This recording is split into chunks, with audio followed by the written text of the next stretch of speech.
I've finally added another Souls game to my Platinum collection. If you're new here, I'm on the journey to Platinum every Souls game there is, and I'm not gonna lie, I did rage quit this challenge after losing basically all of my Dark Souls 1 remastered footage.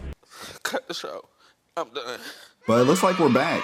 Recently they released Elden Ring Nightreign, a spin-off to Elden Ring that's a roguelike cooperative multiplayer experience where you loot, fight bosses, and try not to get taken out by a closing circle. Sounds pretty familiar. Elden Ring Nightreign has 37 trophies to get, including the Platinum. They mainly consist of defeating Night Lords, also defeating them with each Nightfarer. I feel like the difficulty of this Platinum purely depends on your skill and your group skill. Unfortunately, I don't have a squad to play this with, and since this game is pretty co-op driven, instead of going solo, I'm attempting to solo queue this whole experience. The story part of this game is pretty confusing, I'm not gonna lie. To my understanding, it's an alternate universe of Elden Ring, where all the Nightfarers were brought up to basically defeat the Night, which is like a cataclysm destroying the world. And each character do have their own story and ending, but I'm not here to explain complex lore. Starting the game, we're put into a prologue that teaches us the new controls like double sprinting and wall jumping. Just like the beginning of every Souls game, we fight a boss, and it was Margit in full flesh. He followed us all the way over to a new game. I know this had to trigger PTSD for a lot of people. First thing I immediately thought about was all them articles in the past saying most people quit Elden Ring on the Margit fight. I'm not gonna lie though, I did get swept. And I swear he was doing new moves that I ain't never seen before. Oh man. Soon after, we arrive at the Round Table Hold and get our very first trophy to kick off the journey. I did explore around a little to see what's all here for us. One of the main trophies for this game, I would say, is for defeating a Night Lord with each character class. So throughout playing, this will be my main focus overall, and I didn't waste too much time and queued up for my very first expedition. Now obviously you're not given instant access to all the characters, and you actually do get trophies for unlocking the others. The first I would choose to try to win with is the Wilder class. This is your more balanced style type of character with high stats in both strength and dex. Now looking back at how I was starting off, I was very newbie and was progressing very slow. What's this? Add a flask. Oh, it's literally just like Elden Ring. Oh, we got a chest right here. Wait, we got a boss where? Dog, this fool's moving quick. I'll be up there though, hold up. Honestly, was expected considering that I'm still getting an understanding of the game, but I feel like I was focusing way too much on the small enemies, so I won't cringe you guys with much of the early stage. At the end of the first day, we fought the Bell-bearing Hunter, and we just got straight embarrassed. I don't know about the people that I was with, but this honestly had me feeling like I didn't beat Elden Ring. I'm probably gonna be the first one to take a hit. I knew it. This nigga is trash. And I'm pretty sure this is because the pressure this game holds to just beat things quickly.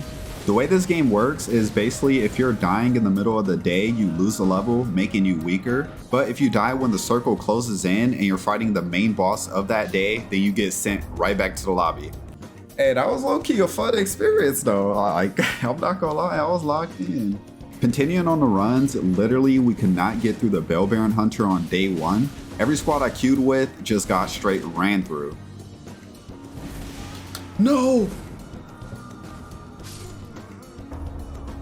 We was so close. I was about to revive this dude. And this is when I started to feel that early stage of stress and was overthinking if I could even do this Platinum while solo queuing. Maybe everyone was just rusty at the start, but how are we even getting destroyed by a Bell-bearing Hunter, and majority of us are literal Elden Lords? At least I would think most people beat Elden Ring before playing this game. It's pretty funny because the one run that I finally have without a Bell-bearing Hunter on day one happens to be my best run yet. We leveled and looted up good, my teammates were coordinated together. We made it to day two and beat it, where I would get my second trophy of the journey for acquiring a great number of flasks. Day 3 is the final day where we face a Night Lord. This was my first time reaching this far and it was quite the experience.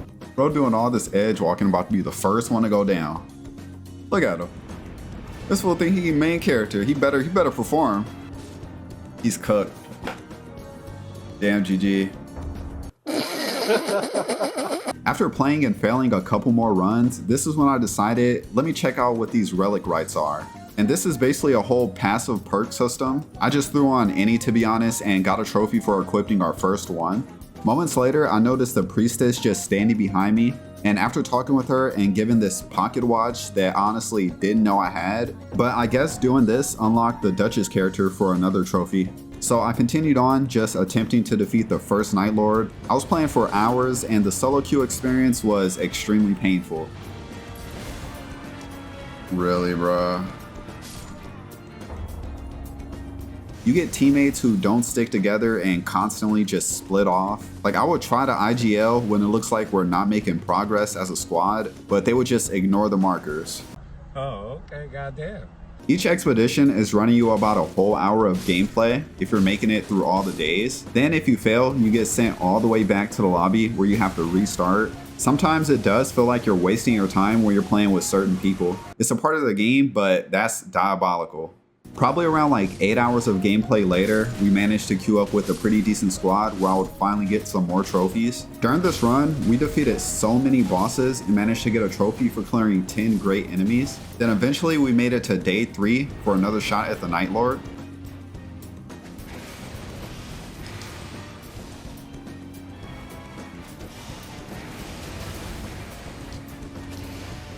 Oh! I think I'm clutching this up. I don't have heals. We got this. Yes. Yes. Oh man. We finally beat the boss. Completing this gave us a trophy, and after all the cutscenes and stuff, we returned to the round table and we got another trophy because the first Night Lord was, I guess, a barrier to unlock more expeditions. So moving on, the next character to work on defeating a Night Lord with is the Guardian, and we're doing the Gaping Jaw expedition. The Guardian character is a tank with the starting gear of a halberd and a shield. Honestly, this character was pretty awkward to use at first because he doesn't roll. He does like jump steps. My first couple of runs were horrible. Back-to-back games, a teammate left, or we just got straight up destroyed. The next trophy I would get was during one of these failed runs. We actually happened to get ambushed by the Fell Omen, and this is supposedly one of the events that we can encounter for a trophy. This fool Margit just popped up out of nowhere? Hold on, we got an ult on him. Wow, why did he just pop up? Heal. And he's focused on me. Okay, all these little fucking imps are annoying. Like, let's go, and I don't know what this was for. Oh, we got raided. That's what was happening. Basically, while playing the game, random events could trigger, and there are a couple of trophies that we can get from completing these. The Night Lord of this expedition is Adele Baron a Knight, and this boss is definitely top worst in the game. At the beginning, I didn't understand what it was doing at all. It felt like it was just moving and doing damage. Oh my god, this thing's just psychotic. Like, what is this boss? I thought that the previous Night Lord was irritating, but this one took it to the next level. This thing deadass is just moving and doing damage. I'm not understanding these hit windows. Damn. This is one toxic ass boss. A couple hours into my attempts, I decided to switch out the relics for the Guardian and got a trophy for switching out the vessel. These basically allow you to use a different pattern of colors. I got another trophy on my next attempt for acquiring my very first legendary weapon, but even with weapons like these, the final day against the boss was still no luck, with many close moments. This boss, man, it caused a lot of frustration and definitely was harder than the previous one. The solo queue experience is like flipping a coin, honestly, either good or bad, but honestly have no room to complain because I did sign up to put my trust into randoms for this platinum trophy. The next trophies I would get was during the run where we finally defeated the Night Lord.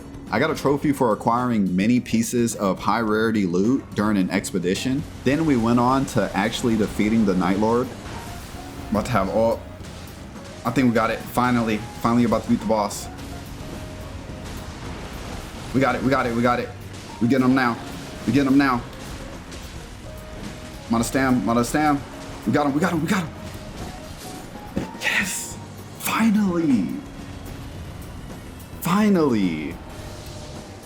With another expedition completed, we can move on to another Nightfarer. I decided to go with the Iron Eye. This is basically your specialized bow class of the game, and it does also seem to be a very popular class because every match that I queue in always has at least one. The expedition that we're trying to complete now is called the Sentient Pest. We actually encountered another one of those events from our first game. It's called the Augur Raid, and successfully defeating the boss will give us another trophy.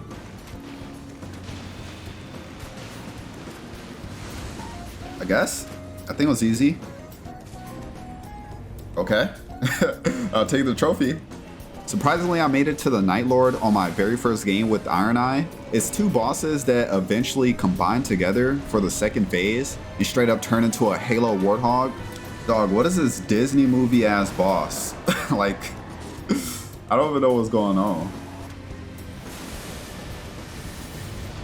What the?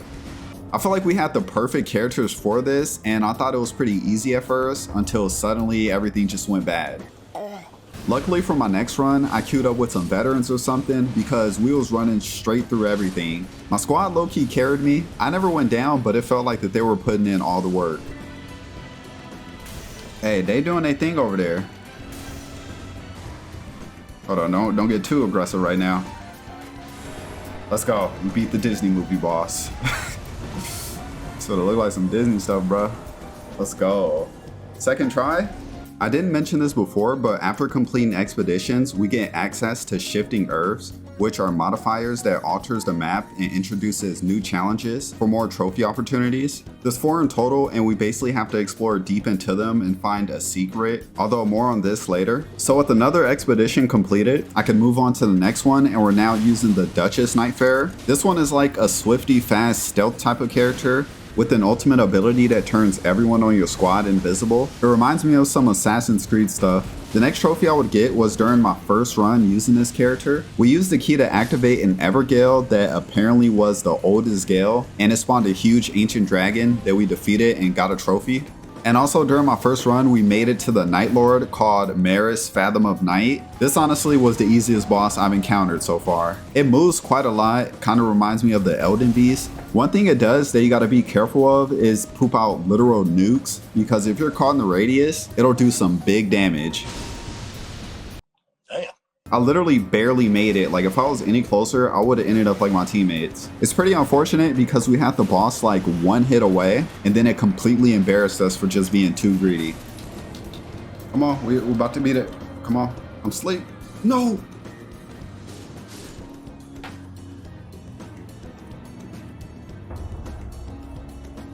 This boss wasn't really difficult at all, so I wasn't worried. We definitely rebounded on the next attempt.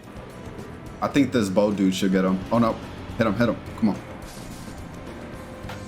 Finally.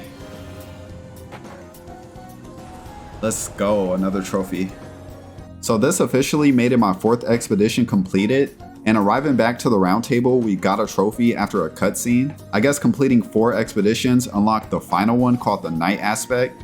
Moving on, we're now using the Raider Nightfarer. This is your go-to class for heavy-hitting colossal weapons. Honestly, I will say that this is my favorite class in the game. And before getting to my first expedition, I interacted with this Phantom at the round table. We're basically transported to an arena where we fight the Revenant and her summons, the last unlockable character that will give us a trophy. All we have to do is defeat her and we get a trophy for unlocking the Revenant. So the next expedition for me to complete is called the Equilibrious Beast. During my first attempt, I'm pretty sure I ran into a fellow trophy hunter. I wasn't aware at the time, but one of those shifting earth events that I mentioned earlier was active during this match. And I followed this dude across the entire map during day 2 because I was curious as to what he was searching for. He wasn't fighting any of the bosses and was just speedrunning past everything. This man was set out on a mission and he led me towards a trophy. He knows something. At least I think he do. What is this? I don't know what he just took me to, but I got a trophy for it. Made me happy, made me smile. Nice. We still need to discover 3 more secrets within other shifting herbs, although I will try to let these play out more naturally since the events kind of happen randomly. So fast forward, we made it to the Night Lord, and I was confused as to why it was just standing there menacingly. He's just standing there, menacingly. Then I realized that you can talk to it, which I wish that I didn't because I clicked something about intellect and lost half of my stats for this boss fight. Boy, ain't no way, boy. I don't even know what we're up against. This thing is just mad aggressive and projectile spams. This was straight hell of an experience. Oh my god. For my second run, we had another shifting earth, the volcano one that I headed towards on day 2. And thankfully the people that I queued up with understood the assignment and stuck with me. It wasn't really difficult making it to the area, although having helping hands made it less risky of getting caught outside of the circle. The secret of this shifting earth upgrades a weapon of choice to legendary, and we also get the trophy. Eventually we made it to the Night Lord once again for another shot. This time I definitely made sure to avoid any sort of dialogue so I can actually fight the boss normally. And I came to a conclusion that this is a very toxic boss fight that's likely going to take hours to complete. My issue is that if you fully let it power up when it's inside the bubble, it just starts going crazy and spawn all type of stuff in. Long story short, this boss was so hard as a solo queue because even as I started to understand the boss more, my teammates didn't always perform the best, and it definitely took some extended hours of gameplay to defeat.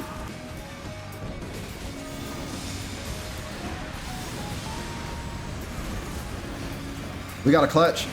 Come on. Come on. All he needs one hit. Clutch it, clutch it. Let's go. Let's go.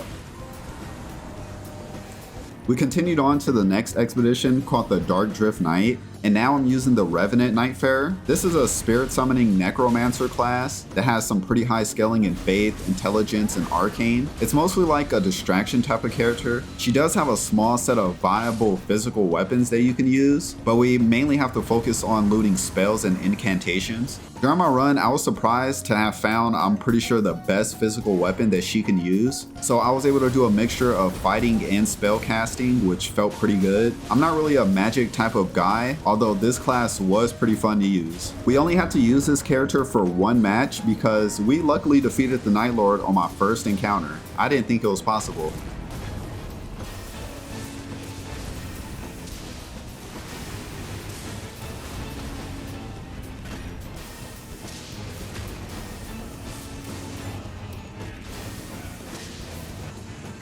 Let's go, first try. So for this next trophy, I had to play it very cautiously. So right now we've defeated 2 Night Lords in a row, and there happens to be a trophy for defeating 3 in a row. Now considering that I'm solo queuing, some people might rage quit, or you just might have a straight up dysfunctional group of teammates. I had to brainstorm for a little. What Night Lord do I have the best chance of carrying in, and what character would I perform the best with? And it felt like a risky gamble. I decided to return to the very first expedition and use the Raider class. I was pretty nervous, not gonna lie, because this may be the only chance that I get at this trophy as a solo queue. And with my squad, we made it to the Night Lord on the first try, but how did it play out?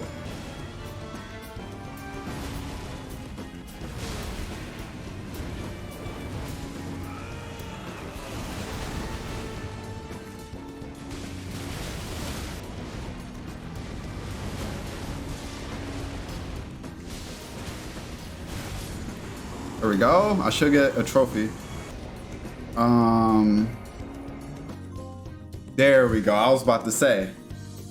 They waited too long. 3 different Night Lords in a row. Let's go. Now we can move on.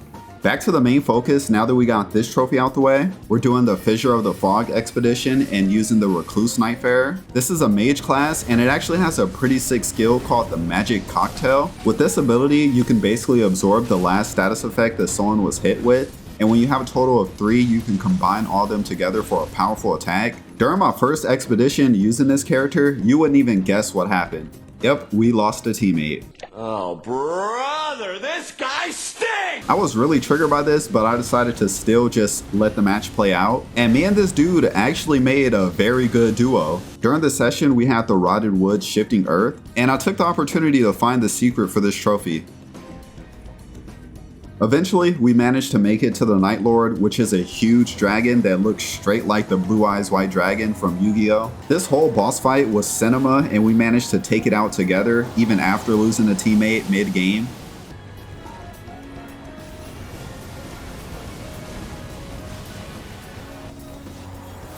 Blow, blow, blow, blow!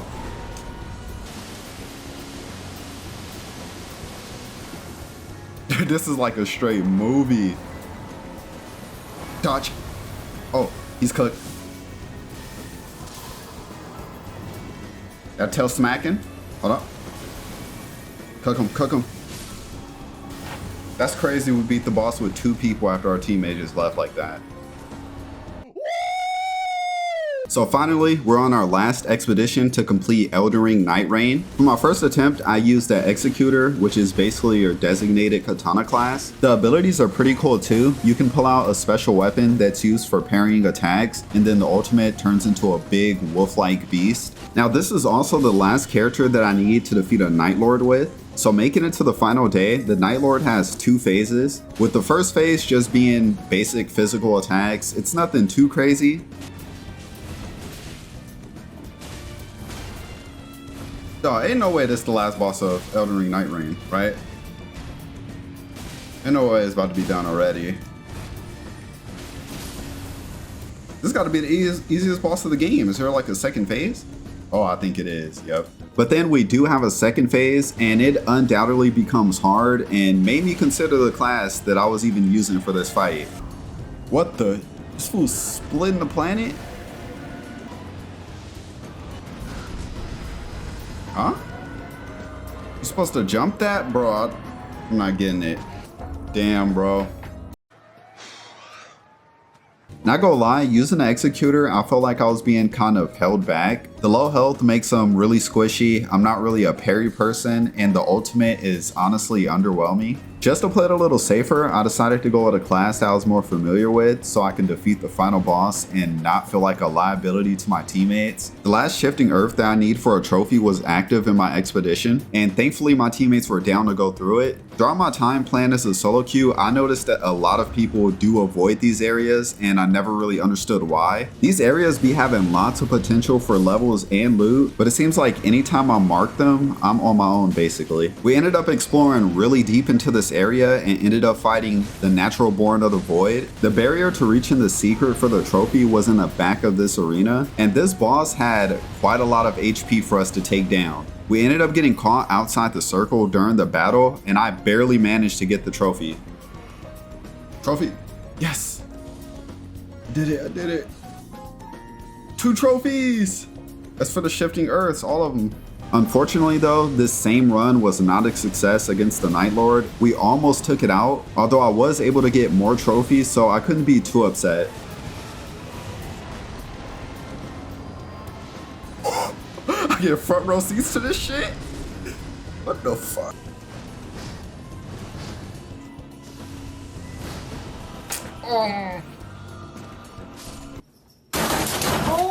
While back at the round table, I decided to purchase my first outfit for another trophy. Look at the drip today. The drip nuts. Then I queued up again for another expedition, and to get to the point, we made it to the Night Lord, and it was a very intense but satisfying battle.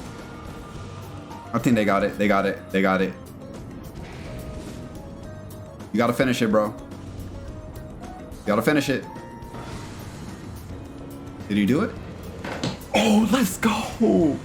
Let's go. We finally beat all the bosses. Let's go. 30 out of 37. Let's go. We're getting a lot of trophies done today. Another trophy. Hey, it's possible, y'all. I beat every single boss solo queuing with randoms. We officially defeated all the Night Lords and completed the game with 31 out of 37 trophies acquired. So now you might ask, what else is left? The last trophies to complete are the raid encounters. However, we have naturally completed some of the encounters, but we do have more left. Obviously, we still need to defeat a Night Lord with the Executor, and we still have yet to reach max level of 15 within an expedition. That's something else that still needs to get completed. We just need the right match. I'm always reaching the high levels, but we can never reach 15. So getting back on track to the main focus of beating a Night Lord with every Nightfarer, we have to go back to using the Executor again. The last simple trophy that I got out the way was for purchasing all these vessels in the shop. These are all different ones for each of the characters. The goal for now was to just play and hope that we encounter the raid events that we still need, while also trying to complete an expedition as the Executor. It's pretty funny because I queued with 2 other people that were using the same exact class, and knowing that it's a bit of a glass cannon of a character, I had very little faith, I'm not gonna lie. But surprisingly, some milestones was achieved. We encountered the Sentient Pest raid, and we managed to get another raid encounter trophy.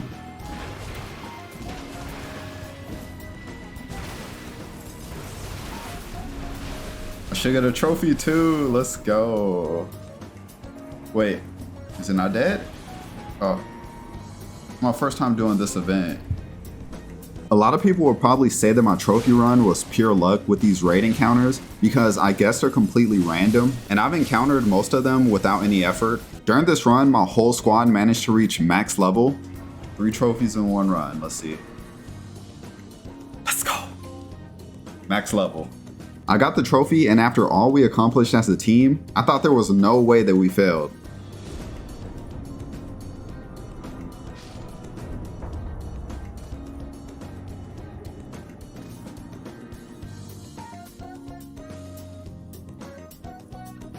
This moment right here was the start of a curse because for hours of gameplay after, I literally could not catch a break and failed every single expedition.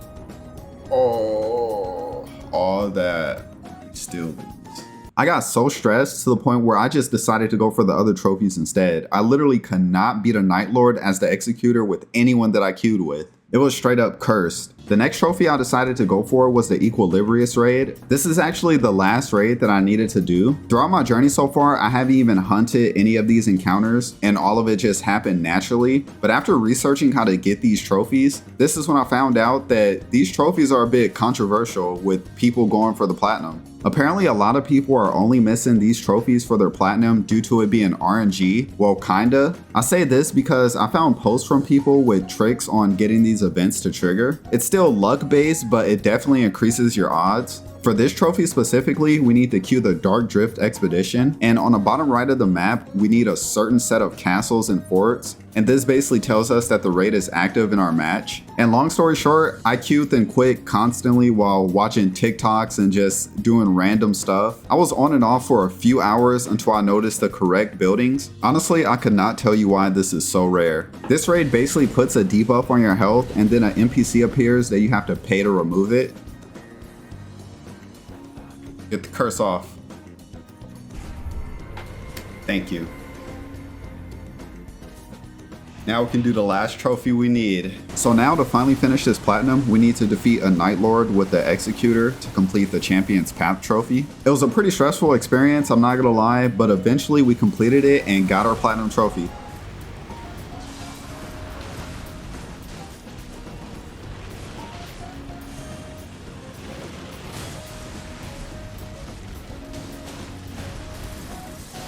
We got him. Platinum trophy completed. Platinum trophy done. Let's go. Let's go. Platinum trophy. Elden Ring Nightreign Platinum. Finally.